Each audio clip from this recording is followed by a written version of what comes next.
محترم مسلمانانو، د سجده سهو متعلق مختصر بیان. د سهو خپل معنی ده هیریدل، او کله ناکله انسان نه په مانځ کې کمی یا زیاتی راشي، نو په دې کمی او زیاتی سره په مانځ کې نقصان پیدا کیږي. نو دغه کمی او زیاتی پوره کولو لپاره شریعت د سجده سهو طریقه ښودلې ده چې کله تانه په مانځ کې کمی راغی یا زیاتی راغی، نو د مانځه اخري قاعده چې کومه ده، نو د عبده و رسوله پورې تا منځ وي، نو بیا به سلام وګرځئ. نو که دا سلام ته دواړه طرف ته وګرځو هم صحیح ده، جایز دی، او کنه یو طرف دی وګرځو هم صحیح ده. خو که امام وي نو بهتره دا ده چې امام یو طرف ته سلام وګرځئ.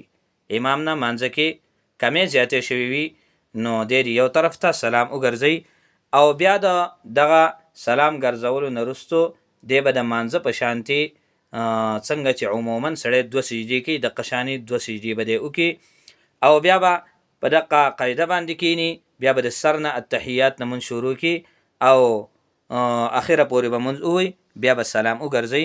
نو دا د سجده سهوي طریقه شوله.